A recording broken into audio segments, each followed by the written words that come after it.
Ata. Praise the Lord. Thank you, Brother Johnson Mar, anak Leto. Praise God. Sige, palakpakan po natin ang ating Panginoon. Hallelujah. Alright. Marami-raming wala ngayon dahil meron na naman nagbadya na bagyo na dadapo sa atin. Actually, merong balita kaninang around 12 in 2 hours. Ang sabi nila, kasama yung Pampanga. Pero, praise God, mainit Let's pray. Pag-pray natin yung darating na bagyo na hindi yan matuloy dahil maraming mga kabataang hindi pinapayagan na umalis ng kanilang magulang. Let's pray. Father, we thank you for this time. Panginoon, even itong bagyo or Lord, ulan na darating, Panginoon, Lord, we are declaring, God, that let your will be done. At gayon din, Panginoon, kung meron man pong darating, Panginoon, ang inihiling namin yung kasapatang ulan lamang, Panginoon, ang aming mararanasan. And Lord, nagdideklara din po kami, Panginoon, ng marami pang mga kabataan ang makakasama po namin ngayong araw na to, Panginoon. Pag-ingatan niyo po ang lahat ng mga papunta pa lamang, Panginoon. Ito po ang aming dalangin sa pangalan po ng aming Panginoong Yesus. Amen and amen. Hallelujah. Sige, palakpakan natin ulit ang ating Panginoon. Thank you, Lord. Sino excited ngayong hapon na to? Ano kasi yung pinag-aaralan natin? The I am declarations of Jesus. Ano yung pinakauna? Wala pa man. I am the bread of life. Uy, in fairness Pangalawa. Pangatlo. The door. Pangapat. Alam niyo yung boses niyo. Pag ganyan, I am the good shepherd. Panglima. Pang-anim. Alam niyo yung iba sa inyo, parang yung sa Katoliko, yung ba malagi, I am... Ano yung panglima? I am the resurrection and the life. Ano yung pang-anim? Ayan, I am the way, the truth, and the life. Ano yung pang-pito? Ito yung ngayon. I am the true vine. Pakisabi, true vine. So, manggagaling po yung pag-uusapan natin sa kabuuan ng John 15, pero basahin po natin yung John 15, 1-8. Ang sabi dito, I am the true vine and my Father is the gardener. He cuts off every branch in me that bears no fruit, while every branch that does bear fruit, He prunes so that it will be even more fruitful. Pangatlo, third verse please. You are already clean because of the word I have spoken to you. Remain in me as I also remain in you. No branch can bear fruit by itself. It must remain in the vine. Neither can you bear fruit unless you remain in me. I am the vine, you are the branches. If you remain in me and I in you, you will bear much fruit. Apart from me, you can do nothing. If you do not remain in me, you are like such a branch that is thrown away and withers. Such branches are picked up, thrown into the fire, and burned. If you remain in me and my words remain in you, ask whatever you wish, and it will be done for you. This is to my Father's glory, that you bear much fruit, showing yourselves to be my disciples. Alam niyo po ba sa Bible, kapag meron kayong nabasa na 2 or 3 beses inulit sa isang konteksto, ang ibig sabihin meron po siyang emphasis. Ano po yung napansin ninyong paulit-ulit nating nababasa dyan? If you remain in me. Kung mananatili kayo sa akin. So mamaya sa buong pag-aaralan po natin, sobrang importante na tandaan natin na tayo, dapat nananatili tayo sa atin pong Panginoon. And ano nga ba yung ibig sabihin?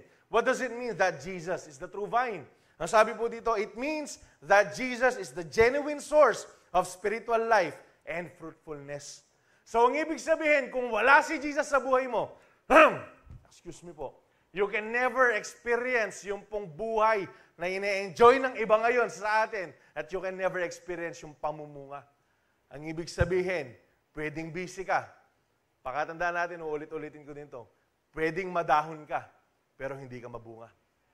Ang kailangan mabunga tayo, hindi lang madahon. Pangalawa, ano nga ba yung ibig sabihin yan?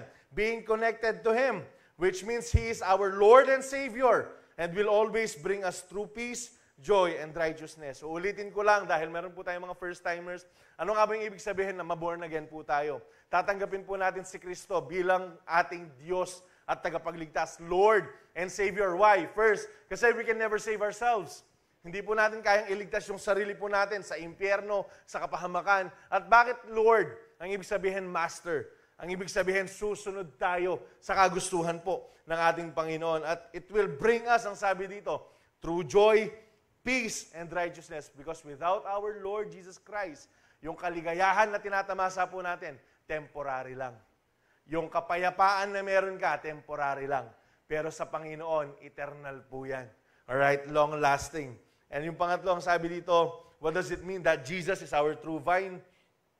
He is the source of abundant life and many other things. Without Him, we can do nothing that can truly bring us joy, peace, and righteousness that leads to eternal life. Basically, kung wala po ang Panginoon, without Him as our true vine, ang sabi dito, never nating ma-experience, ma-realize kung ano nga ba ang buhay na walang hanggan. So what does it mean that we are the branches? Kasi pinag-uusapan po natin, siya yung vine, siya yung puno. At tayo po yung branches. Alright? Alright. Tayo po yung mga branches, mga sanga tayo. Alright? Pakisabi sa katabi mo, sanga ka. Yan, mga sanga tayo. Alright? Mamaya, malalaman natin kung ano yung purpose ng sanga. Sanga ha, sanga. Hindi siya sanga lang. Alright? As branches of the true vine, ito po yan, we are expected to bear much fruit. Pakisabi, bear much fruit. Ang sabi ng 15:2 ng John na nabasa po natin kanina, He cuts off every branch in me that bears no fruit. Ang ibig sabihin, pinuputol daw yung mga sanga na hindi namumunga. Now, I want you to look sa katabi mo. Sige, tignan mo yung katabi mo. Mukha bang namumunga yan o mukhang tuyot? check nyo lang. Ang sabi dito, while every branch that does bear fruit, He prunes. Tinatabas ng Panginoon. Alam nyo ba, importante yung pananabas? Hindi ko alam kung meron na nakapag-try sa inyo dito na nakapag-gardening na or napag-aralan ninyo sa science subject ninyo yung paghahalaman. Sobrang importante po ng pruning process. Yung pruning process, ganito siya. For example, ako kasi na-try ko nang magtanim ng sunflower eh. Ano yung sunflower? Yan, sunflower. So, hindi pwedeng kapag tinanim mo yung sunflower, hahayaan mo na lang. Kailangan kahit na merong namumulaklak. Alright, for example, 3 silang namumulaklak. Sa strawberry, ganito din yung ginagawa nila. Kaya kapag meron na namumulaklak, para lumaki, para lumago, puputulin yung 2. Bakit? Para yung nutrients mapunta dun sa isa na gusto mong i-harvest. Sa sunflower, ganun din. Alright? And sa lahat ng mga tanim, lalo na yung grape, kasi yung example po sa Israel na ginagamit dito, kung bakit ito yung ginamit ng Panginoon, dahil ito yung madalas na nakikita po nila. Alright? Bakit importante yung pruning? Para po sa atin. Yung pruning, hindi siya para sa katabi mo. Yung pruning process na binabanggit po dito, para sa atin siya. Because you can never be pruned, or you can never prune other people, kung ikaw mismo hindi mo pinuprune yung sarili mo. Gusto kong tumayo yung mga forerunners. Lahat po ng mga forerunners tumayo, mabilis lang. Sige, lahat ng mga forerunners tayo. Ayan. Sige, tingin kayo sa paligid. Why di sila nandito? Tingnan nyo sila. Ayan, tingnan nyo. Pagmasdan nyo. Yan. Yung mga nasa likod, yung mga nasa harap, merong mga bago-bago, merong luma-luma, merong amoy luma. Yan. Yan yung mga forerunners natin. But these people are not here today. Kung hindi nila inalaw ang Panginoon, na i-prune po sila. Ano ba yung meaning ng pruning, kuya? Sige, makakaupo na kayo para lang mapagmasdan nila kayo. Ano nga ba yung ibig sabihin ng pruning? Sa atin po, spiritually, ano po yan? Pagdidisiplina, pagkukorek, pagtatama ng mali, pagre-rebuke.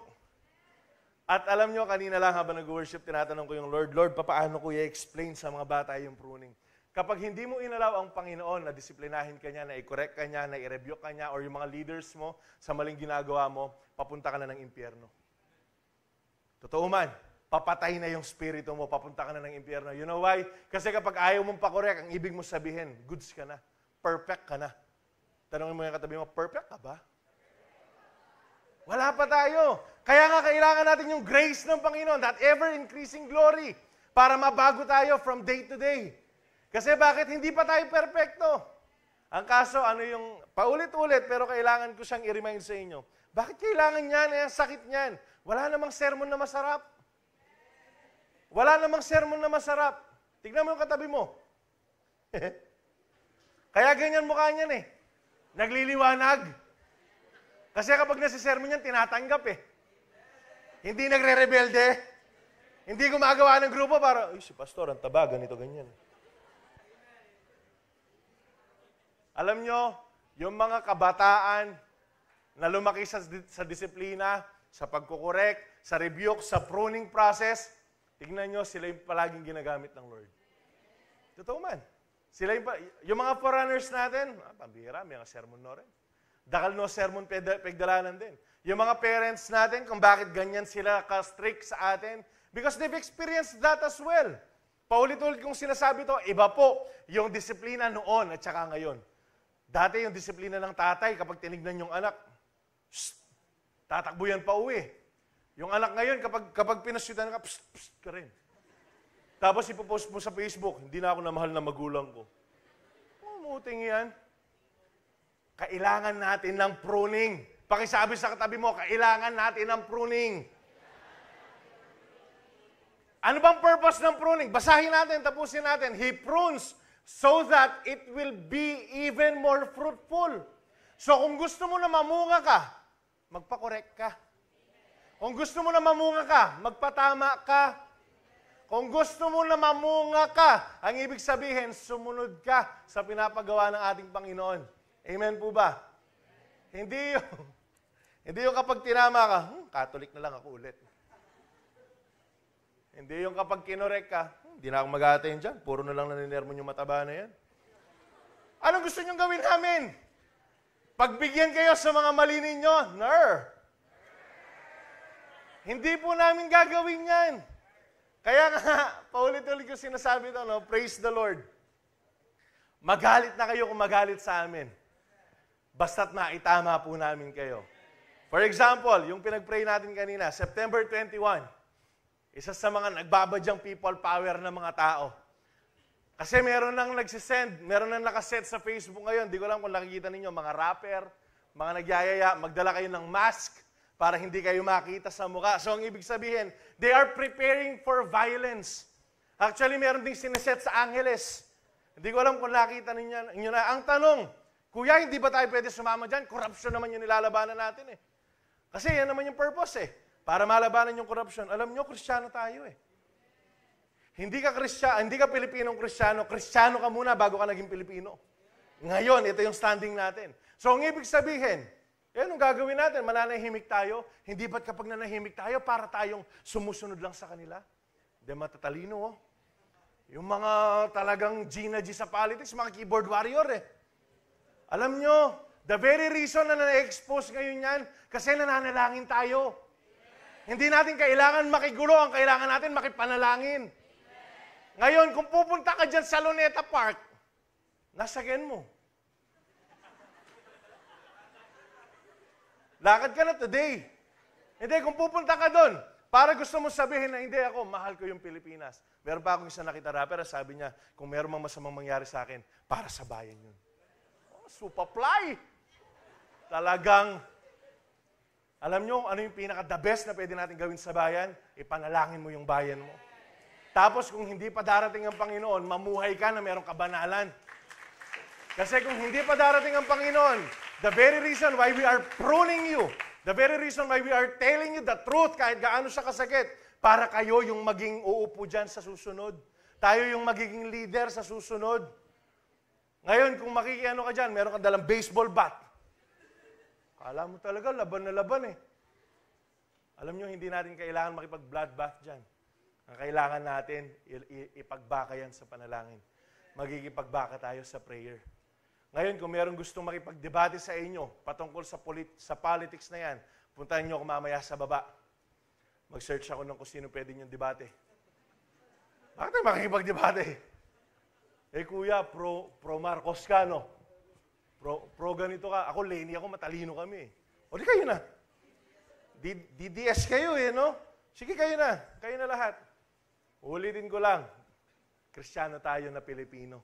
Nauuna yung pagka-Kristiyano natin sa buhay po ng bawat isa. Nakukuha? Pag meron akong nakita sa inyo na napost sa Facebook na nag-rally, mararalihin ko kayo.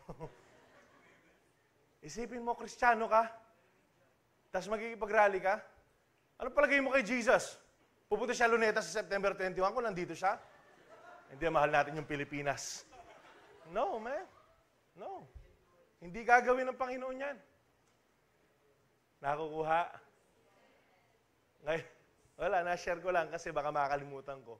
Dahil hindi siya tama na gawin. Pangalawa, yung pagpupruning sobrang importante niya para mamunga tayo. Kasi bakit? Kapag hindi ka namumunga, ang ibig sabihin, baka hindi ka talaga nakadikit sa vine. Kapag hindi ka namumunga, ang ibig sabihin, hindi mo ginagawa yung pinapagawa ng Panginoon sa iyo. It's not enough that you are a born-again Christian. Anong panawagan po natin? Go and make disciple. Bear much fruit. Last Wednesday, nanonood ako ng live. And sobrang, sabi ko, praise God! Kasi bakit? CCA nagbukas na para sa atin. Meron tayong organization. Woo! Para makapasok yung gospel sa CCA. For so long, nililigawan namin yung CCA. Bakit? Nagpipresent kami ng mga, hindi ng campus sumpukan, ng recollection. Ang dami ng mga dumaan ng mga leaders natin na pinopropose yan, hindi napapayagan. But last Wednesday, woo!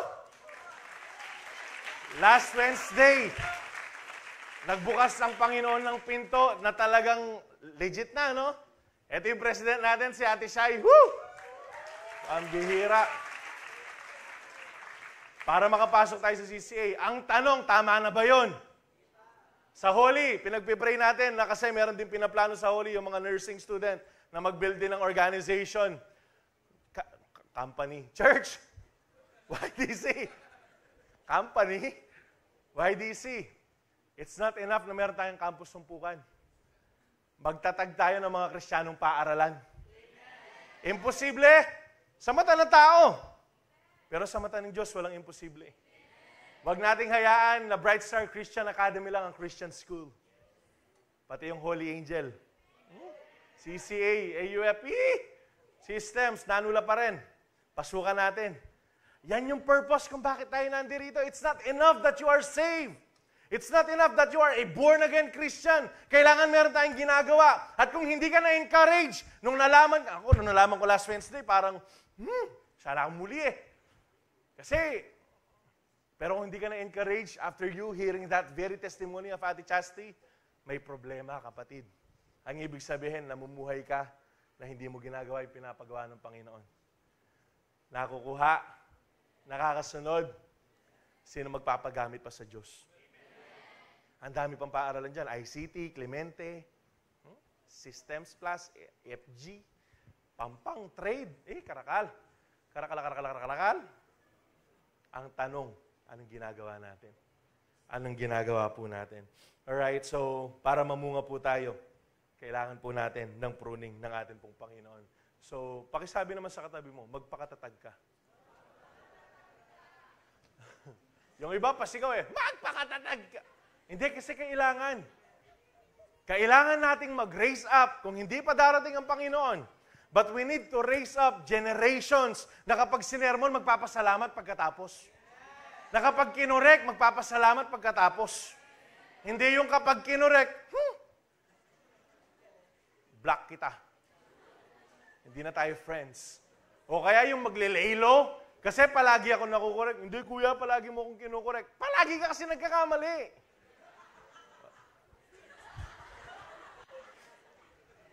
Sa'yo lahat yun, Ed? Hindi, totoo man. We need to raise up generation na kahit yung magulang mo yung magtama sa'yo kasi late kang umuwi dahil nakipagbarkada ka, ano sasabihin mo? Ma, thank you. Tang, thank you. Lolo, lola, thank you. Kasi bakit? Kasi kaya mo pala akong kinokorek kasi mahal mo ko. Hindi mo lang pala ako pinagtitripan. Love mo din pala ako. Para saan din yung correction? Para mamunga tayo? For our character development. Para hindi tayo sensitive. Ito yung isa sa mga, hindi ko alam kung isa or this is the most sensitive generation na nakagisnan ko. Kasi bakit? Nakikita natin yan, social media, nandyan yan. Sermonan mo lang, o kaya makorek lang na magulang, magpapakamatay. Hindi lang pansinin ni crush, magpapakamatay. Laging resort, pagpapakamatay. We need to be that generation na ang ginagawa natin kapag nasermonan tayo, alam natin pinapatibay tayo ng Diyos. Kapag pinupron tayo, kasi alam natin na yung purpose ng Lord, papagbungahin niya tayo. Merong mga bunga na lalabas sa atin. Amen ba? Kaya pakisabi naman sa katabi mo, magpakatatag ka. He prunes so that it will be even more fruitful. Para mas mamunga po tayo. Ang sabi ng John 15:5, I am the vine, you are the branches. If you remain in me, and I in you, you will bear much fruit. And apart from me, you can do nothing. Kung wala ako, wala kayong magagawa. Ngayon na, pinag-aaralan ko ito kagabi, kaninang madaling araw. Ano ba yung ibig sabihin yan? Talaga bang wala tayong magagawa? Meron! Meron tayong mga magagawa kung wala ang Diyos. Ano yan? Kasalanan. Compromises. Doing things na for temporal value lamang. Pero kapag sinabi ng Panginoon na, if you remain in me and I in you, alam nyo kung ano yung magagawa natin? We will bear fruit. Ano yung bunga na yan? We can go and make disciples. We can have our campus umpukan. We will have our company umpukans. Yung family natin, magiging umpukan din natin yan. Kasi bakit? Nasa sa atin ang Panginoon eh. Kapag nasa sa atin ang Diyos, ang ibig sabihin po niya na apart from me, you can do nothing. Yung mga magagawa po natin, kapag nanatili tayo sa Diyos, for eternal po sila. For eternity po yung value nila. Ngayon, kung wala ang Diyos, yes, we can do something. Pero siguradong walang kwenta yung mga bagay na yan. Kaya nga yung mga hard work mo, yung mga sunog kilay mo, para magkaroon ka ng magandang future, kapatid, without the Lord, you can never have that future.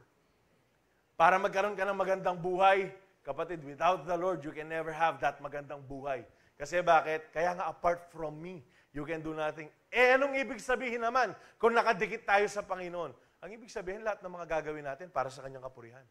Ang ibig sabihin, lahat ng mga magagawa natin, dahil kasama natin ang Panginoon, they are of eternal value. Meron silang magagawa. Basahin natin yung chapter 8, ng verse 8. This is to my Father's glory, that you bear much fruit. So, ang ibig sabihin, kung hindi ka namumunga, you are not glorifying the Lord. Ang ibig sabihin, kahit na nag-a-attend ka, sinalihan mo lahat ng ministry, WAM, Usher, Connect, Tech, AVS, Prod, Dancer, PAM, Custodian, Guard, pati pagpapastor, pinasukan mo. Lahat pinasukan mo. Pero wala kang bunga. Alam nyo, it's possible. Pwede po yun.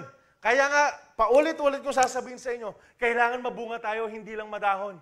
Kailangan hindi ka maraming pinapakita lang na busy ka, kailangan nagbubunga ka. Mamaya, pag-uusapan natin kung ano yung mga bunga. Pero pakatandaan nyo, hindi gusto ng Lord na busy ka lang pero wala kang bunga. Kahit nga isa lang yung ministry mo kung saan ka tinawag ng Lord, tapos ginawa mo faithfully, talagang mamumunga ka. Pakisabi sa katabi mo, mamumunga ka. Kung nananatili ka sa Diyos. At ito po yung panawagan natin. We need to stay sa atin pong Panginoon. Kailangan po natin manatili sa Kanya. At paano nga ba tayo mamumunga? Napag-usapan lang na mabilis kahapon to. How can we bear much fruit? How can we bear much fruit? Paano tayo mamumunga? Ano yung pinaka-dapat natin gawin para mamunga tayo? Una, magkaroon ka ng intimacy with the Lord. Intimacy with the Holy Spirit. And then kapag gumawa ka ng bagay, you do things out of grace. Dahil lamang sa biyayaan ng Panginoon, nakakapag-campus-umpukan ka, praise God because of His grace. Nakakapag-share ka ng gospel, praise God, it's because of His grace. Dahil lamang po sa biyayaan ng Panginoon, at ito yung pinaka-importante na napag-usapan po namin, kailangan puro ka. You want to bear fruit, you need to be pure. Kaya nga kailangan ng pruning eh. Kasi bakit? Para maging puro po tayo. Anong ibig sabihin ng puro? Walang compromises. Yung mga maliliit na compromises, hindi na po natin tinatanggap. We are easily saying no to temptation. Why? Because of the grace of God that is in us. Ngayon, tayo pong lahat na nandirito ngayon, YDC, that you are, na nandirito po ngayon, kailangan maging puro po tayo. Ano pong gagawin natin para maging puro tayo? Spend time in reading the Word. Masakit man na makorek, lalo na sa salita ng Diyos, pero masarap yung nagiging kalabasan niyan. Kasi bakit? Nagmamature tayo. Nagiging puro po tayo. Gagamitin tayo ng Panginoon, lalo na kung puro po tayo. Amen po ba? Amen po ba? Sabi ng Matthew 7:17-20, Kasi ine-expect tayo na mamunga ng ating pong Panginoon. Likewise, every good tree bears good fruit, but a bad tree bears bad fruit. A good tree cannot bear bad fruit, and a bad tree cannot bear good fruit. Every tree. Check po natin yung verse 19. Basahin nga natin na sabay-sabay. 1, 2, 3, go.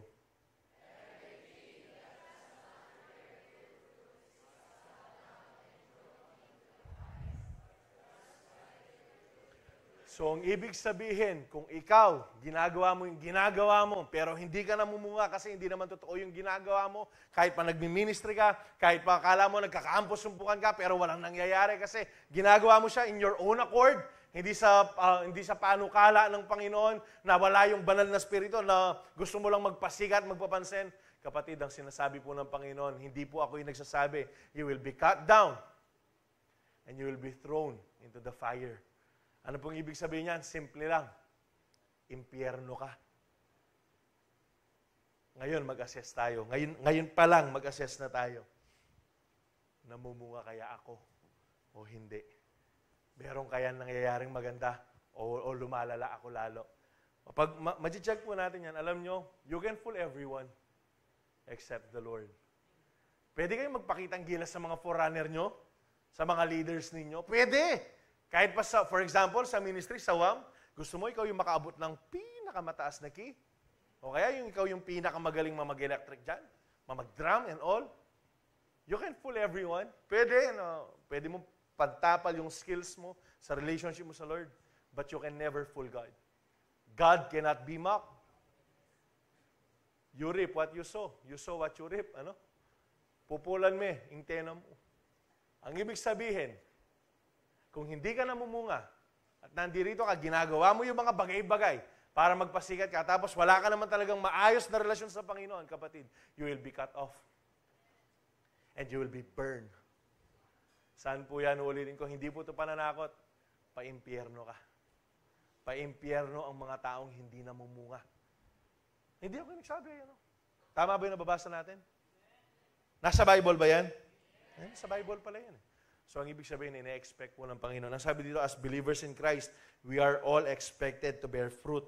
Not just fruit, but plenty of good fruit. Ang ibig sabihin, paulit-ulit ko sasabihin to, maging mabunga tayo, hindi madahon.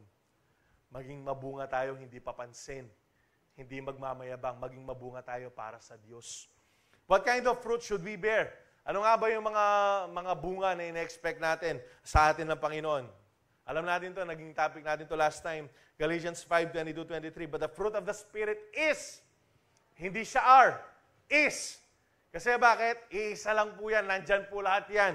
Yung bunga po ng banal na Espiritu. Love, joy, peace, forbearance, kindness, goodness, faithfulness, gentleness, and self-control. Against such thing, there is no law. Kuya, hindi ba pwedeng mapagmahal muna ako pero wala akong peace? Hindi ba pwedeng meron naman ako love, joy, peace, pero yung patience ko, tsaka na lang? Hindi pwede. Kapag tinanggap mo yung banal na spirito, expected sa atin to. Imaginein mo, sinasabi mo na Kristiyano ka. Pero yung asbuk mo full of hate. Are you there? Sinasabi mo na Kristiyano ka, pero ang pangit-pangit ng ugali mo. Tingnan mo yung katabi mo. Hindi pangit ugali niyan. Sinasabi mo na Kristiyano ka pero wala ka self-control. Ano, sapa ka, no? Can you see the irony of it? Hindi pwede. Hindi dapat na Kristiyano ka. Tapos baliktad yung nakikita sa siyam na meron dito. Kailangan po, we are full of love. We are full of joy. We are full of peace. Mapasensya tayong tao. We are kind. Kailangan mabait ka. Pakisabi sa katabi mo, maging mabait ka naman. Kailangan good ka. Kailangan faithful ka. Lahat ng mga Kristiyano dapat faithful. Ang sabi dyan, dapat merong gentleness. At lalong-lalo na merong self-control. Ito po yung bunga na in-expect po sa atin ng ating Panginoon. Ano pa? Dahil meron ka ng mga yan. Ito po yung isa sa mga pinaka-goal dapat ng mga Kristiyano. We need to be like Christ. Ito po yung isang bunga na dapat tayo to. na binubunga natin sa ating mga buhay. To be like Christ, ang sabi ng Romans 8:29, for God knew His people in advance, and He chose them to become like, sino daw? To be like His Son. Tinawag tayo, pinili tayo para maging kawangis po natin si Kristo. Now, simple assessment lang. Nakikita ba kaya sa atin si Kristo? Naririnig ba kaya sa atin si Kristo? Nararamdaman ba kaya sa atin si Kristo? Kung hindi, mag-assess ka ngayong oras na to. Kung hindi, humingi po tayo ng tawad. Kasi bakit? Ito pong buong pamumuhay na to. Yes, we are not perfect yet. Malayo pa tayo sa perfection. Pero dapat we're striving to do so. Kailangan nakikita sa atin na ginagawa natin yung bagay na to. Sa tulong ng Banal na Espiritu at sa kanyang biyaya, kailangan nagpapabago po tayo. Kunyari, taas ng kamay yung hanggayon, nagbubuset. Lagi na lang ako. Lagi ng sermon. Meron pa rin eh. Yung nakakapagsinungaling pa rin. Yung mga nagdadrive, yung nagbubusit pa rin sa kaano. Lagi ako, makatas ko naman to. Ay. Tamimimwa ka pa rin. Siyempre, pinupurify pa tayo ng Lord, pinuprune pa tayo ng Panginoon. But it doesn't mean na kailangan mamuhay ka ng ganon. Yung galit ka na lang ng galit, ang pangit nun. Pansinin niyo yung taong palaging galit at saka yung masiyahin, ang pangit ng galit. Totoo man. Pagmasdan niyo si Kuya AJ, tingin kayo sa likod, mabilis lang. Koy, yan. Palagay niyo ba palaging galit yan? Sa gwapo niyan. Maghanap nga ako ng palaging galit dito na medyo pangit. Wala. Praise God. Hindi, ang ibig ko lang sabihin, kailangan nakikitaan tayo na dapat nasa atin si Kristo.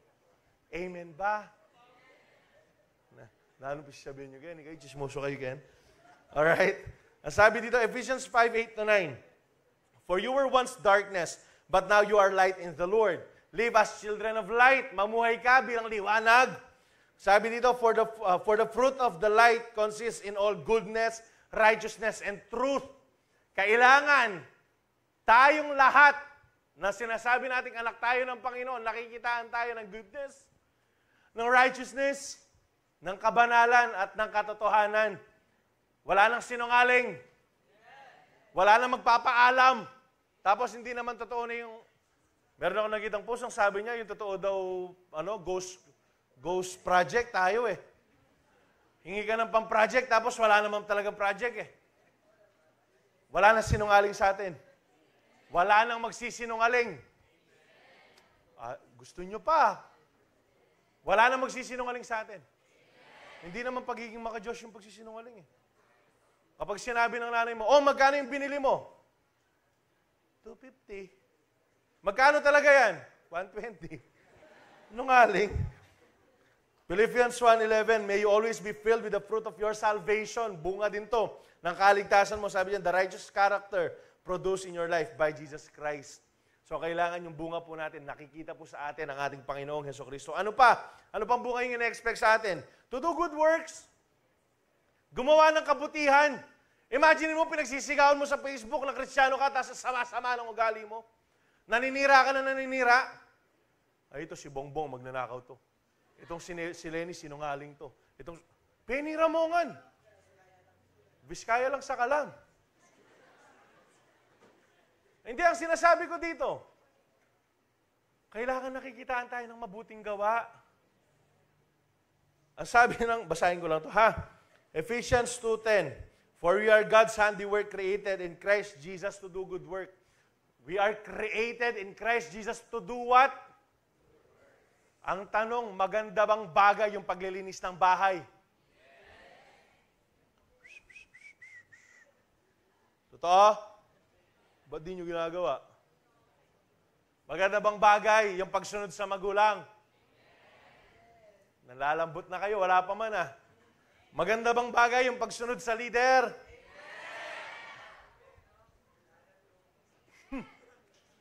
Maganda bang bagay kapag sinabi ng nanay mo na anak, mag-aral ka ng mabuti? Ang tanong, sinusunod? Diba? Basic lang. Hindi lahat sumusunod. Maganda bang bagay yung pagsunod sa tamang proseso? Sinusunod?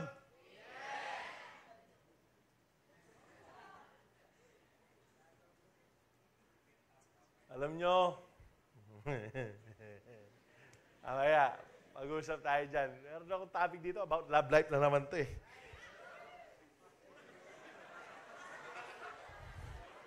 Bira, mas masaya kayo sa love life. Sige, pag-usapan natin yan. Pero ang sinasabi po dito, kailangan nakikitaan ka ng mabuting gawa. Kahit sa mga posting mo sa Facebook. Ha? Mga story mo, yung mga notes mo. Kahit pa i-mute mo kami, meron pa rin nagsusumbong sa amin. Ano akala nyo, di namin alam? Excuse me. We have eyes. Hindi, marami nagre-report sa inyo. Anong akala nyo? Susuportahan kayo ng mga kasiyo ninyo kapag mali na yung ginagawa nyo? Ner. Hindi po. Isusumbong kayo ng mga yan. Amen? Sino dito yung magsusumbong pag meron nakitang mali? Good works yan. Good works yan. Kapag alam mo na mali, isumbong mo. Kung hindi mo makorek, isumbong mo. Kung ayaw magpakorek, bahala yan. Ano pa yung isang bunga po natin na dapat ina-expect sa atin ng Panginoon? Pagpupuri sa Kanya. Hindi lang kapag second set. Hindi lang kapag fast song. Hindi lang kapag yung paborito mong worship leader yung nag-worship. Hindi. Kailangan po, palagi tayo nag-worship sa Panginoon. Ang sabi ng Hebrews 13:15, therefore, by Him, let us continually offer the sacrifice of praise to God. It is expected to each and every Christian po na kapag nagpupuri tayo, hindi yung silent ka lang. Hindi yung silent ka lang. I don't believe. Kapag sinabi mong Kristiyano ka, pero kapag nag-worship niya, nakaganyan ka lang. Weird. Pawis, kili-kili. You are here to worship God, not to oversee these people. You are here to worship God, not to judge those who are worshiping God. We are here to praise Him. Not just for us to look that we are praising Him. Nandito po tayo para magbigay puri sa Diyos. Ang sabi dyan, the fruit of our lips giving thanks to His name. So, kayo, kaya kausap ko dito, yung mga kapag nag-worship, yung tahimik lang. Kayo na mga nag-worship na tahimik lang, I encourage you, try to open up your mouth. Kuya, hindi ko alam yung kanta eh. Try to meditate the lyrics of the song. Try to worship God with all your heart.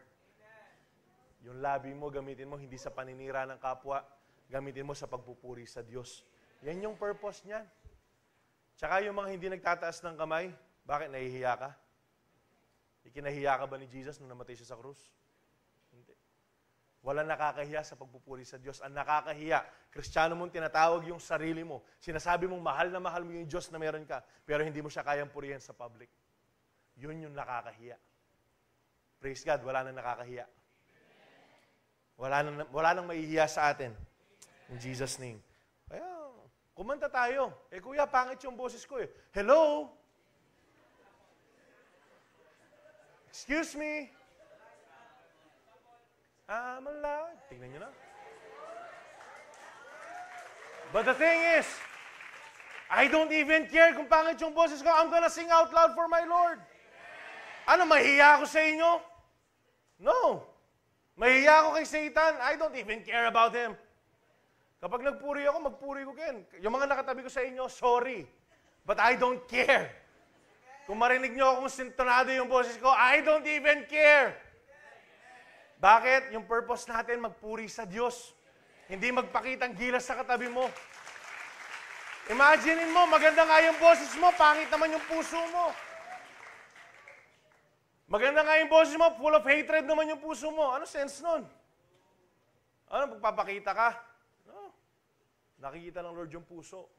Ngayon, yung boses na meron ka, gamitin mo because out of the abundance of the heart, the mouth speaks. Kailangan po, pinapakita, pinaparinig po natin yan. Lalo na kapag nasa downtime ka ng buhay mo, nasa rock bottom ka ng buhay mo, sing all the more. Praise God all the more. Kung meron kang blessing na tinatamasa, praise Him all the more. Because isa sa mga pinaka-purpose ng isang Kristiyano, mabuhay tayo bilang pagpupuri sa ating Panginoon Diyos. Lalo na yung mga labi po natin. Next, to give generously.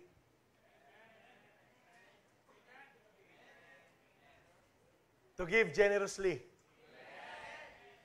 For it pleased those from Macedonia and Achaia to make a certain contribution. Certain contribution. Sabi po dito, pataas ulit. Certain contribution for the poor among the saints who are in Jerusalem. It pleased them indeed, and they are in their debtors. For if the Gentiles have been partakers of their spiritual things, their duty, ang sabi po dito, is also to minister to them. Saan? In material things. Kung Kristiyano ka, hindi ka sakim. Kung Kristiyano ka, hindi ka madamot. Kung Kristiyano ka, mapagbigay ka. Ine-expect po yan ng Panginoon sa atin. Ine-expect po yan ng Diyos sa atin. Nakukuha ba, YDC? Isa to sa mga pinaka-importante, last but not the least, to win souls. Para po magbunga tayo ng mga kaluluwa, ng mga bunga that will last. Ang sabi dito, Romans 1:13, Now, I do not want you to be unaware, brethren, that I often planned to come to you, but was hindered until now, that I might have some fruit among you also, just as among the other Gentiles. Ano pong ibig sabihin yan? Gusto ko na mamunga kayo. Ano po yung bunga ng mga kaluluwa? So yung mga first fruit, tawag po dyan, or yung mga bunga, that will last. Ang tawag po natin dyan, mga kaluluwa. Sabi din sa 1 Corinthians 16:15, I urge you, brethren, you know the household of Stephanas, that it is the first fruit of Achaia. Naligtas dahil kay Achaia. Dahil sa mga nag-share po sa kanila. First fruit of Achaia, lugar to ang sabi dito, and that they have devoted themselves to the ministry of the saints. So, ang ibig sabihin, isa sa mga ina-expect na bunga sa atin ng Panginoon, mga kaluluwa. Imaginein mo to, no? Imagine lang. Darating ang pagkakataon, darating ang Panginoon, marapture tayo, darating ang Panginoon, susunduin tayo, or mamatay man tayo, then merong sasalubong sa iyo sa langit. Then magpapasalamat sa iyo yung tao na to na hindi mo kakilala. Tapos ang sasabihin, salamat po. Kasi dahil sa iyo, naligtas ako. Isn't it that amazing? Hindi ba't masarap pakinggan yun? Nakita mo yung family mo dyan. Salamat kasi dahil kaya kami, ligtas kami. Hindi ba masarap na bunga yon? Ang tanong, ano po yung ginagawa natin ngayong oras na to? Yung mga nagkakampus-sumpukan, praise the Lord for your lives. Salamat sa Panginoon dahil nag-commit kayo sa Diyos. Yung mga hindi, ano pang ginagawa po natin? Kuya, hindi ako marunong. Kuya, hindi ako maalam. Kapag tinawag ka ng Panginoon, mag-yes ka lang. Siya po yung bahala sa'yo. Pila na lang yung schools na mo? We have 22 schools active na merong campus sumpukan. 22 schools around Pampanga. Praise the Lord! Ang tanong, goods na ba tayo doon? Ilan yung bilang natin? Meron tayong 365 regularly na nakakasama sa campus sumpukan. 365. Ang tanong, mag-stop na ba tayo doon? Palaging meron trabaho. Palaging meron tayong kailangan gawin. Ano yon? Mag-win tayo ng mga kaluluwa. Amen? Ano ngayon kung nakakahiya? Ano ngayon kung mapahiya tayo? Paano kung hindi? Yung testimony na narinig ko dito, hindi ko nalababagitin si Clark. CU lang yan, nag-start ng CU. Tapos, buong klase niya. Tapos ano ngayon, 4 na sections yung inahawakan. Grabe yung kulot na yan eh. Praise God. Hindi, bakit? Hindi lahat ng kulot, salot. Yung iba, ginagamit ng Lord para mag-win souls. Sorry. Ang sinasabi ko lang, kung sino ka man, ano man yung nagawa mo dati kapag niredeem ka ng Panginoon, you have this ministry to redeem other people as well. Meron tayong panawagan. Amen ba, YDC? Sorry for that illustration. Fruitfulness is a sign of having a true abundant life. It brings us true happiness and deep satisfaction. Ito yung fruitfulness. It is the fulfillment of God's purpose for our lives. So, last na lang, pakisabi sa katabi mo, mamunga ka. Ayan. Lahat tayo mamumunga in Jesus' name. Amen ba? As branches of the true vine. So, ang ibig sabihin, may false vine. As branches of the true vine. Ang sabi dito sa bridging question natin, we must not associate with false vines. Ano po yung false vines na to? There are numerous false vines in the world that promise life and nourishment through material abundance, power, religion, and the pleasures of life. But they ultimately lead to spiritual emptiness. Kaya nga kanina, sinet na natin yung standard natin na kung wala yung Panginoon, you can never reach itong tunay na kapayapaan, tunay na kaligayahan, at tunay na kabanalan sa buhay po natin. Ma-attain lang natin yan kapag nakadikit tayo dun sa true vine po natin. Sabi ng 1 John 2:15-17, ang kausap po ng Panginoon dito, mga Kristiyano. Yung author dito, si John, ang kausap niya, mga Kristiyano. Hindi po sila unbelievers. Do not love the world nor anything it offers you. Huwag mong mahalin yung mundo or anumang in-offer sa'yo ng mundo. For when you love the world, you do not have the love of the Father in you. Kung hindi mo daw, kung mahal mo yung Diyos, kung mahal mo yung mundo, wala yung pag-ibig ng Diyos sa'yo. Ang sabi dito, for the world offers only a craving for physical pleasure. Ito lang yung binibigay ng mundo, for physical pleasure lang. Yung nakakapagbigay sarap sa iyong laman. Kasalanan, yun na lang, minsanan. Ang sabi dito, a craving for everything we see. Lahat ng nakikita mo, gusto mo sa'yo. Nakakita ka magandang ganito, gusto mo sa'yo. Gusto mo ng power. Gusto mo ng pera. Gusto mo magkaroon ng payong ni Diskaya. Grabing payong yan, no? Payong sa SM, 250 lang eh. Grabe yung kanya, ilang milyon eh. And pride in our achievement and possession. Ito po yung lust of the flesh, lust of the eyes, and the pride of life. Yan lang yung in-offer ng mundo. Ang sabi po doon, sa binasa natin kanina, it will lead to spiritual emptiness. At kapag hindi ka naging aware sa mga yan, it will lead you to hell. Never kang dadalhin ng mga makamundong bagay papalapit sa Diyos. Ang gagawin niyan, ilalayo ka. Pansinin po natin, pasama na ng pasama yung mundo ngayon. Basahin ko na nga ito. These are not from the Father, but are from this world. And this world is fading away. Wala na, pawala na itong mundong to, pasira na itong mundong to. Along with everything that people crave, but anyone who does what pleases God will live forever. Grabe na yung nangyayari ngayon. Nakita niyo yung sinaksak sa bus? Yung pinatay, ang pangalan niya? Irna, pinatay, di ko alam, sinaksak ba yun? Irna Zarutska, 23 years old. Walang ginagawa yung tao. Anong ginawa? Ayun, pinatay. Alam niyo kung ano yung nakakatakot doon? Sa mga nasa bus, wala man lang tumulong sa kanya. Wala man lang ni isang tumulong. Kasi bakit? Pasama na ng pasama yung mundo. Nakikita niyo yung mga rally-rally sa Nepal, sa Indonesia. Yung iba dyan, hindi naman out of politics. Yung iba, kaya nagrarally yung mga kabataan kasi binan yung social media. Is it a righteous thing to do? No. Nakita niyo yung ginawa kay Brother Charlie? Nabalitaan niyo si Charlie Kirk? Man, he was assassinated. Ang dami kong nakita ng mga, nasa airport kami, pinapanood ko kasi pabalik kami dito. Then pinapanood ko yung mga interviews ng mga liberal na mga hindi agree sa ginawa kay Charlie. Sabi nila, never ako nag-agree sa sinabi ng tao na yan. May it be in politics, may it be in religion. Not once nag-agree ako. Si Jeffrey, yung bakla, yung Star, Jeffrey Star, Star yapin talaga. Yun, hindi siya nag-agree. He never agreed dun sa assassination. Yes, they are disagreeing. Pero hindi enough yung patayin mo yung isang tao. Hindi enough yung pumunta ka sa gobyerno, pagbabatahin mo ng Molotov. Hindi enough na bigla na lang sasaksakin yung isang babae na wala namang ginagawa.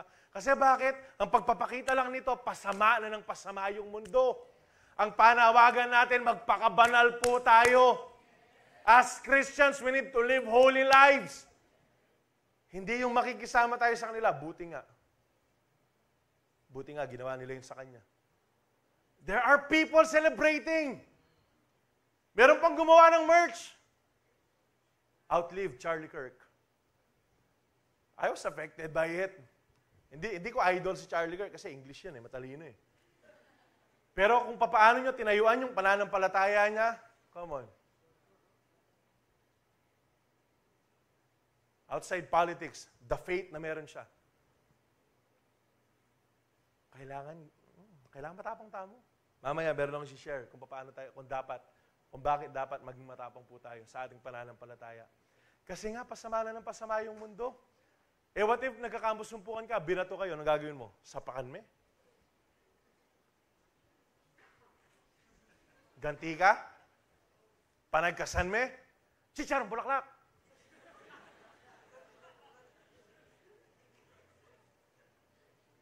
Magpapakabanal po tayo. Magpapakabanal po tayo. What if nagsishare ka ng gospel, dinuraan ka? Gaganti ka? I've seen, meron akong nakita ng mga street evangelist po sila. Merong mic, di ko alam kung nakita nyo yun. Sinampal eh. Meron dyan, sinasapak. Pero ang ginagawa nila, God loves you. Pinagpipray nila yung tao na yun. That's how we should respond. Nagigets po natin. Ang sinasabi ko lang dito, we don't need to repay violence for violence. We need to be good sa mga masasama sa atin. Nakukuha po ba natin? Magpakabanal tayo. Kasi bakit? Yan yung pagpapakita na talaga nasa true vine tayo. Nakadikit tayo sa tunay na Diyos. Paano mo sasabihin sa kanilang mahal nila yung Panginoon kung minumura mo sila? Paano sila maniniwala sa'yo na niligtas sila ng Panginoon kung ikaw mismo hindi mo pinapakitang ligtas ka? Nakukuha po ba natin, YDC? Pero tayong lahat, hindi natin mamahalin yung mundo.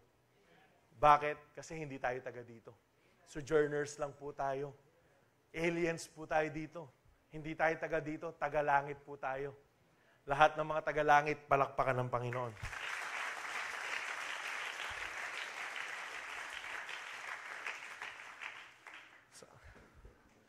2 Corinthians 6:14-15, do not be yoked together with unbelievers. Ilang beses po namin sasabihin sa inyo to. Huwag tayong, nakikita Tagalog yan? Makipamatok, makisama, makisama. Huwag tayong mag-enjoy sa ine-enjoy ng mga unbelievers. Ang sabi dyan, no? For what do righteousness and wickedness have in common? Or what fellowship can light have with darkness? Or, sige po, next verse. What harmony is there between Christ and Belial? Ang demonyo. Or what does a believer have in common with an unbeliever? Alam nyo, kung hindi tayo pwedeng i-distinguish, for example, barkada tayo, tapos hindi nakikita or hindi alam ng mga kaibigan mo na Kristiyano ka, dun sa barkada na yun, ang ibig sabihin na namumuhay ka kung paano sila namumuhay. How can I say it? Because I was once like that. Isipin mo, nung pinag-pray ako, sabi ng iba, born again ka pala. That was in my 4th year college. Pinag-pray ako kasi meron kaming activity sa IT. Kailangan naming itayo yung Ubuntu. Ex-Ubuntu. Isa po siyang operating OS. Kailangan namin siyang ibenta. Pero bago kami gumawa as sections, pinag-pray nila ako. After ko mag-pray, ano sinabi nila? Born again ka pala? Dahil seryoso na ako sa Lord, I was hurt by the reality that I did not live my life na parang Kristiyano talaga. Why? Kasi nakikita nila yung mga kasama ko, umaalak din ako eh. Nakikita nila, dumudota yung mga kasama ko, dumudota din ako eh.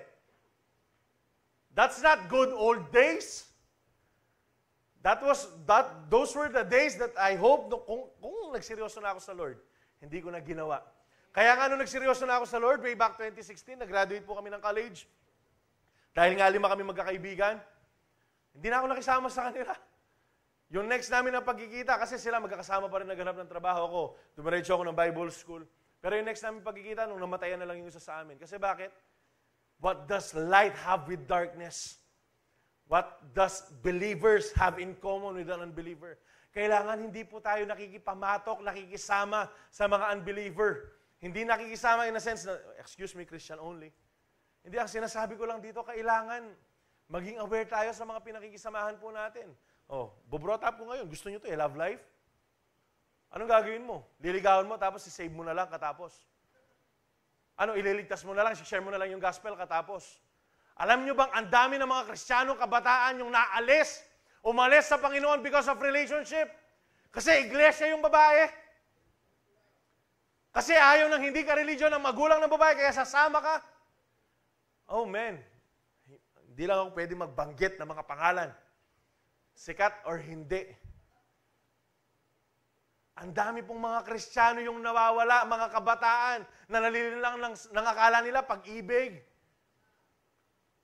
Ano, proud ka? Hindi, kuya, sasama ko siya sa church, no? Nag-sex outside marriage.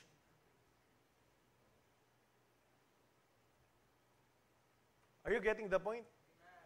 Masamang barkada, sige, pagsigawan mo pa, hindi, kuya, win-win ko sila. Nililigtas ko sila, papaano? Nagkikidota din ako sa kanila. Nakikialak din ako sa kanila. Do you think? Paniniwalaan nila yung sinasabi mo?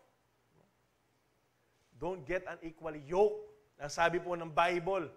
Babalikan natin, 1 Corinthians 15:33. Bad company corrupts good character. So, sa pagpapakasama nila, magpapakasama ka din. Habang nagpapakasama sila, magpapakasama ka din. Dahil ito yung ginagawa nila, makikiuso ka. You are not called to fit in. We are called as Christians to stand out. We need to be the beacon of light. Dito po sa pasirana ng pasamanan ng mundo. Kailangan manayuan tayo, IDC. Nakukuha po ba? Yan po yung pagpapatunay na nakadikit tayo sa true vine. Yan po yung pagpapatunay na talagang tunay yung Diyos na sinasamba po natin. Nakukuha po ba natin? Why is it wrong to love the things of this world and associate with unbelievers? Bakit nga ba mali? Sabi dito, because it prevents us from producing good fruit. As a consequence, we are disconnected from the love of the Father. Dahil nga ginagawa mo yung mga bagay na yun, na akala mo tama, pero against naman sa Lord, hindi mo napapansin, hindi ka na namumunga. Worse is, you are being cut down. Nawawala na yung relationship mo sa ating pong Panginoon. Sabi dito, John 15:2, bigyan natin ng diin to, He cuts off every branch in me that bears no fruit. Ngayon ang tanong, ano yung bagay? Assessment lang. Mabilis na assessment lang sa buhay natin. Ano kaya yung bagay na pilit or gustong i-prune ng Panginoon, pero pilit natin kinukuha sa Kanya? Ano kaya yung bagay na pilit natin nilalaban na hindi, Lord, sa akin to, pero gustong tanggalin sa'yo ng Panginoon? Sino kaya yung tao na yon na pilit humahad lang sa relationship mo sa Lord? Na gusto ng Panginoon, sige na, dito ka muna, i-prune kita. Sige dito, tanggalin lang natin itong sagabal na to. Pero yung reaction mo, Lord, wait lang. Tsaka na lang to. Lord, wait lang, sa akin na muna to. Enjoyin ko muna to. Malapit ka naman na dumating eh. Kung meron pong ganyang bagay, right at this very moment, you surrender them to God. Bitawan po natin sa Panginoon.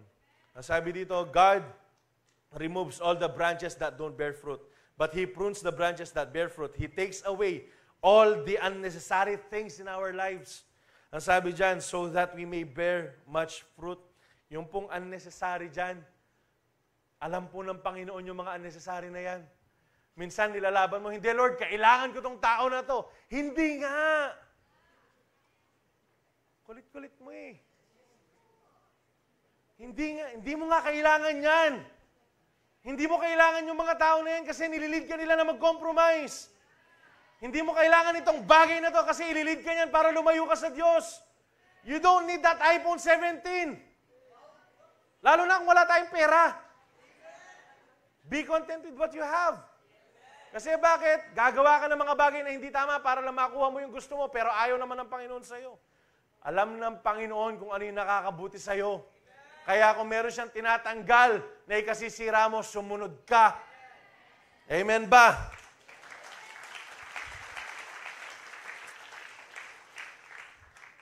God is purifying us. He is preparing us for His coming.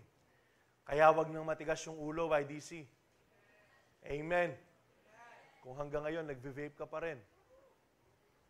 Punta ka sa office ko mamayang walang tao. Surrender mo sa akin yung vape na yan. Ay, seryoso. Last time nga, naglinis ako, merong 8 vape dun eh. Bakit? Merong mga tao nagsusurrender. Merong mga tao nahuhuli. Pero at least nakukuha. Kung meron kang Yossi sa bulsa mo ngayon, meron kang Chongke sa bulsa mo ngayon, puntahan mo ako sa office, kung nahihiya ka, kausapin mo ako, surrender mo. Tapo natin. Kasi bakit? Yung mga bagay na yan, nakakapag-hinder sa atin pong relationship sa Panginoon. Gustong tanggalin ng Lord yung mga bagay na yan. Huwag mo nang yakapin yung gustong tanggalin ni Lord. Lalo na tao. lalo na tao. Isa kayo pa, ha? Ngayon, shout out. Kung meron kayong nililigawan, nanliligaw sa inyo, relationship, gusto nyo to eh. Or boyfriend mo or girlfriend mo, yeah.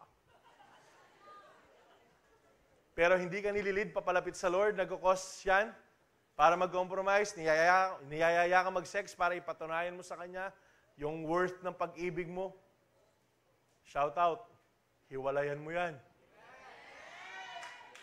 Ano sasabihin ng Lord sa'yo? Hindi. Anong palagay mo sasabihin ng Lord sa'yo? I'm proud of you. Sino sasabi nun? Ang demonyo. Kuya Zap, masyado ka naman radical eh. Ano nga ba? Ano gusto niyong gawin? No, it's okay. No, go. Oh, ito yung pera, mag-hotel kayo. Palagay niyo gagawin namin yon?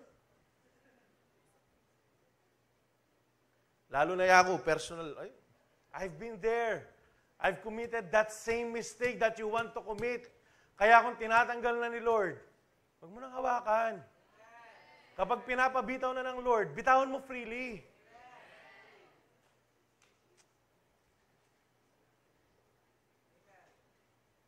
Mas worth it pa rin yung relationship natin sa Lord kaysa sa tao na yan.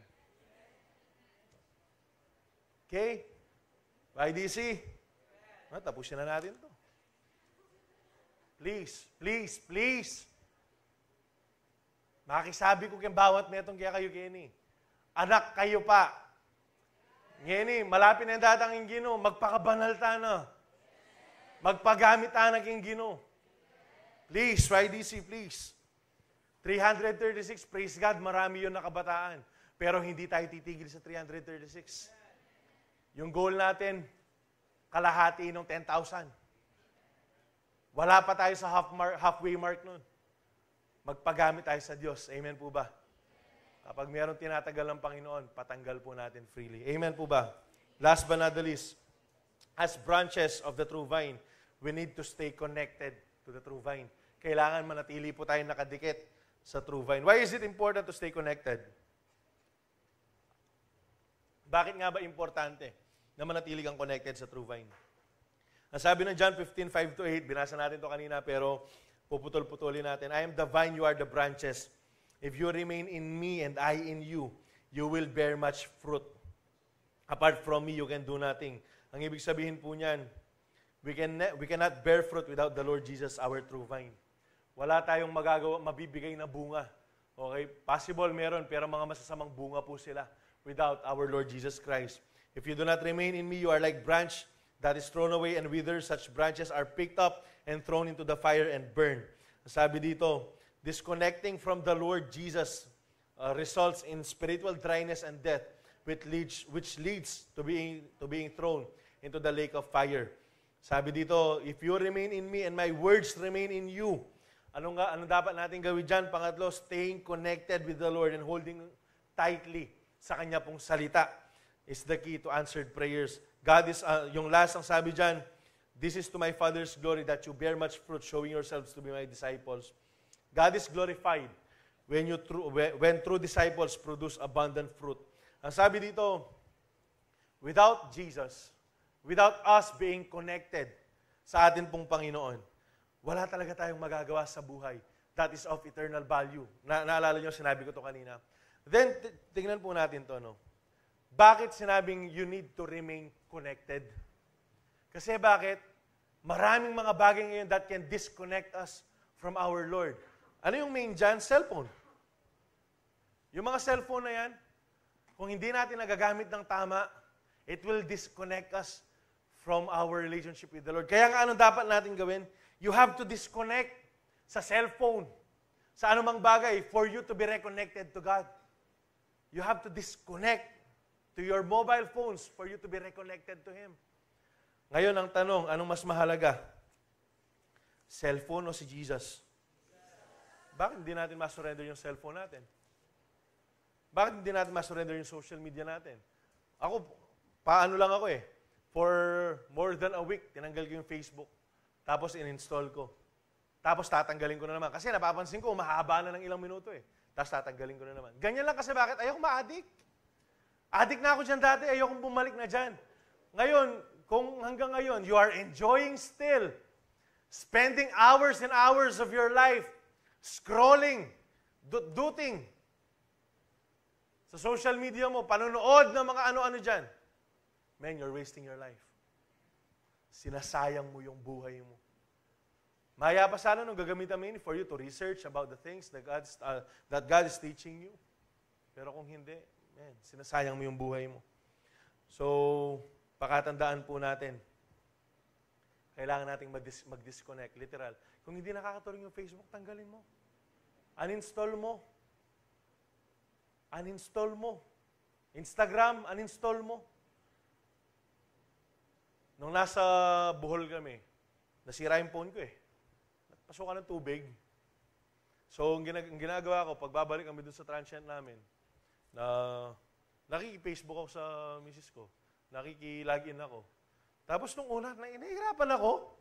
Alam mo yung, madami nag-chat, madami nag-text, tapos kailangan munang gamitin niya sa kanya kasi nagigihiram lang ako. Pero kinalaunan, okay na.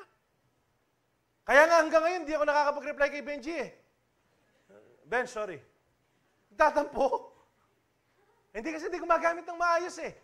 Mas maganda na hindi ko siya magamit kasi madidistract ko eh. Kaya nga, hiniram ko ulit yung Bible ko na NLT, na study Bible. 1 year di binalik sa akin eh. Hindi kasi, nag-e-enjoy na ako sa pagbabasa ulit eh. Gusto ko na ulit gawin to kaysa sa pagdudot eh. Yung kalwa, tama na yung babasa. Ang sinasabi ko lang dito, kung nagkukos sa inyo yung cellphone, kagaya ko, na naging addiction ko, para malayo kayo sa Diyos, tanggalin niyo yung cellphone. Kuya, ano namin ng communication to eh.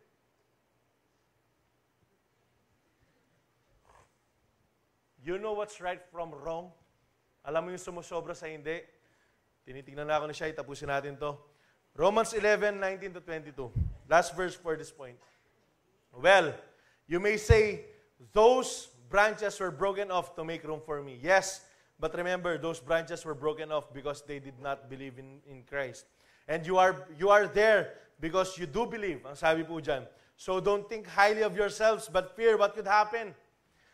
For if God did not spare the original branches, He would not spare you either.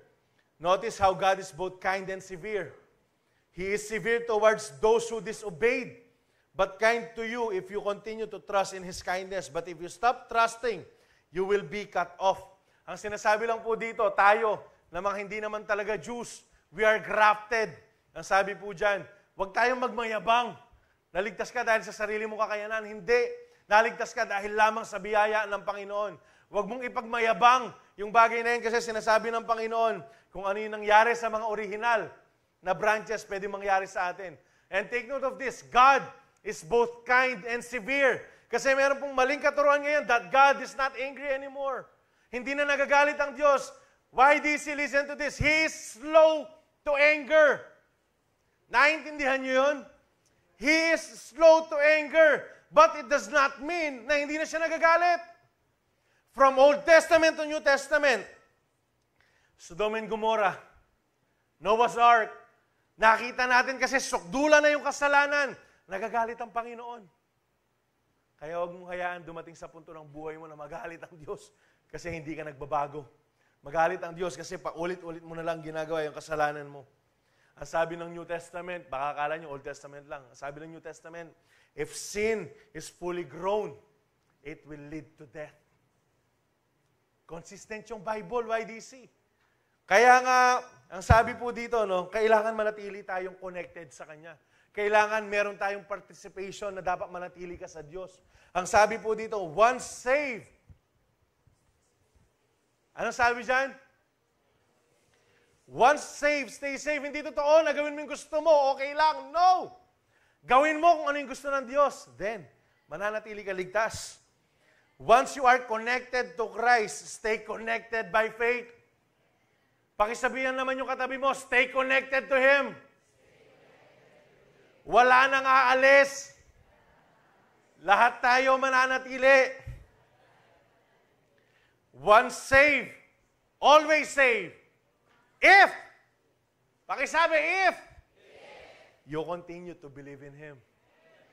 So talagang ligtas tayo at mananatili tayong ligtas kung mananatili tayong susunod sa Kanya at maniniwala. To believe is to? You can do the math. Kaya nga YDC, pakisabi naman sa katabi mo, see you next week. Huwag ka na mag-absent. Kanina, nung pag-akyat ko dito, because papunta ako, I was praying. Sabi ko, Lord, gusto ko overflowing ngayon. Gusto ko sobrang dami ng mga kabataan ngayon, Lord. Kasi every time na nag-YDC tayo, I have this prayer sa Panginoon. Lord, surprise mo po ulit ako sa kung gaano karaming kabataan yung darating ngayon. And then, pagdating ko dito, kalahati pa lang, patapos na yung worship. Sabi ko, Lord, what's happening? Lord, anong meron? Di naman umulan, di naman bumabagyo. Tapos sabi ng Lord, manampalataya ka lang. Magtiwala ka lang. Sabi ko, Lord, sige. Di ko nakikita eh. Pero naniniwala ako sa Diyos. Praise God, ngayon, bago matapos, papuno tayo. Pero hindi sapat yung ganyan lang. Bakit hindi tayo nakukumpleto palagi na napupuno to, umabot tayo ng 400, 500, 600? Kasi meron tayong na-invite pero hindi sila nananatili. Tayo mismo yung mga nag-i-invite hindi nananatili. Pero paulit-ulit ko sinasabi sa inyo to, I pray na lahat tayo manatili sa Panginoon. Alam nyo ba kung ano yung blessing ng mga nananatili sa Diyos? Check natin to. Last verse po natin. Psalms 92:12-14. This is our YDC verse challenge. The righteous. Ito yung mga nanatili sa true vine. Ito yung mga nanatiling tapat at sumusunod sa Panginoon. The righteous will flourish like a palm tree. Tapos sinerge ko kanina, binasa ko yung NLT Study Bible ko.